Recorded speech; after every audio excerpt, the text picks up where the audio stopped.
I don't believe that anybody feels the way I do about you now.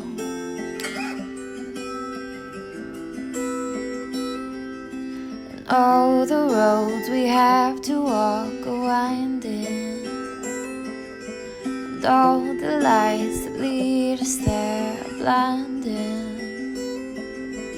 And there are many things that I would like to say to you, but I don't know how.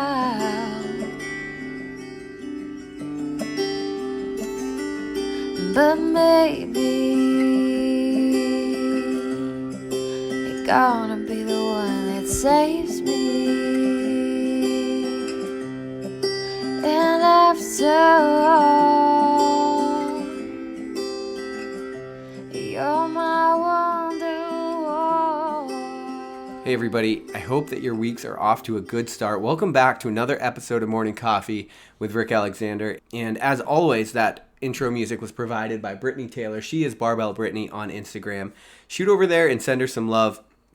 I am really appreciative of her constantly recording new tracks for us to use.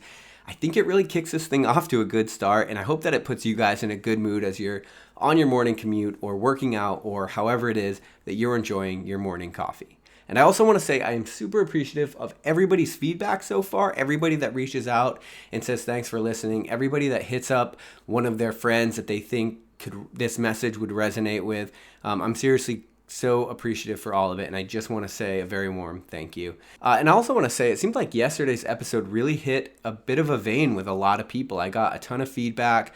It seemed like a lot of people kind of got their gears turning on whether, when we look back at all of our lives, whether all of these things had any kind of significance. And I'm glad, because that's seriously what I want this show to stand for and be about.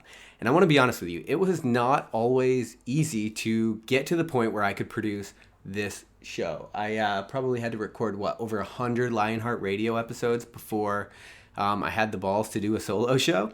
Even though this is actually one of the shows that I've wanted to do for a very long time, I've always felt like, man, I think I have something to say. I think I have a perspective, and I want to put it out there. But at the same time, it can be nerve-wracking to bear your thoughts and to sort of be vulnerable for a minute, especially for me to get behind the microphone. And that's actually what I wanted to talk about today. I wanted to maybe take a moment, and I wanted you to think about what it is that you are most afraid of in this world. And then I wanted you to maybe think about ways that you can start cutting that thing down to make it a little bit more manageable. Because I think that fear of the unknown, of what could happen, is actually the thing that holds everybody back in all kinds of situations. It's that fear of a future that is not yet manifested, so we cannot trust it, right? Because even if the present is bad, sometimes we think that is the only thing we can trust, because at least the bad we know is better than the chaos that we don't know. And that's why we maybe stay in a relationship that we're not super happy with, right? Why we're afraid to quit that job, because we don't know what it's like when we're unemployed.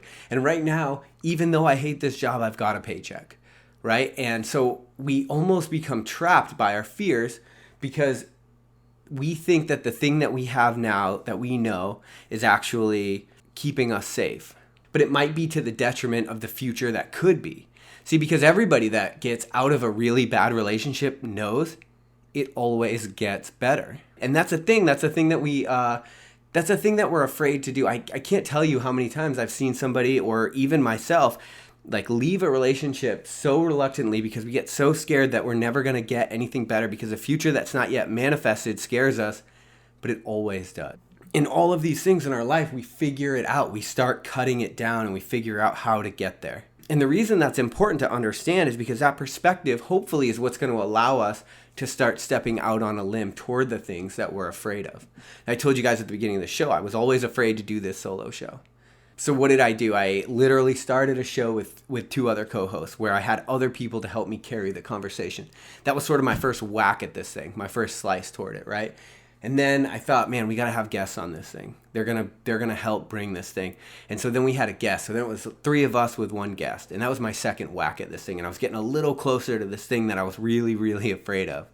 And then after a while, some of the co-hosts decided that they didn't really like the frequency of it, and it was getting really hard to coordinate schedules, and they weren't into it as much as I was into it. And so then it was just me and a guest, right? And I whacked that thing off again, and I took another slice at it. And then I got to the point where it was me and a guest, and I was like, well, I got to record an intro for this thing. So I started recording an intro. And the first time I tried to record an intro, it probably took me 15 times. And it was just me talking about what's going to happen in the show. Not a big deal. And then after a certain amount of time, I was like, man, I've got something I need to say beyond what I'm able to say with the guests. I still love that show, and I love that dynamic. But I felt like the world could benefit from some of the other perspectives and ideas I had. And that was my final whack at this thing, right? And here I am recording a solo show for you all. And right now, as I say this, this is probably my 15th time trying to record this one show. And every single one has taken me about 10 tries. But it's okay, because every single time I'm taking another whack at it. I'm taking another rep. I'm getting closer to finding my authentic voice. And then eventually I get a show that I'm pretty happy with and I release. And I commit to staying here and recording this no matter how long it takes, no matter how many times it takes me, I'm going to get this show done. And that's how we take something that we're super scared of and we slowly step toward it. And that's exactly how we contend with the future that we don't yet understand. You know, when babies are learning to talk, they sort of just babble. And what's interesting is that they actually say all of the phonemes in all of the languages. And what they realize eventually, they throw all of these different phonemes up until they realize that some aren't useful anymore. And then depending on the language that they're raised in, the culture that they're raised in, they start to narrow down their language and the phonemes that they can say, and they actually lose the ability to say other phonemes. And that's why it's really hard to learn a language as an adult as opposed to when you're a kid. Well, that's one of the reasons. And that's kind of how we contend with a future that we don't understand. We just have to step into it, and we sort of start taking whacks at it. We start throwing things up into the air, and we have to figure out what sticks. And sometimes we don't get it right on the first time. And that's okay. Your job is not to get it right on the first time. Your job is to get it right eventually. But if we're going to contend with the future that we don't yet understand, we have to sort of throw all of these different phonemes until we figure out the ones that are relevant and the ones that don't matter. And then we figure out the ones that do matter. And then that's what we use to step forward with. In my book, I talked about this thing called the art of the low risk probe. And that's to take this thing that you want to do far in the future. If maybe, let's say, a marathon is a thing that you want to do, then a low risk probe would be a 5K, right? It allows you to enter the arena with the most minimal investment possible. And that's sort of like taking a whack at this thing that you're afraid of.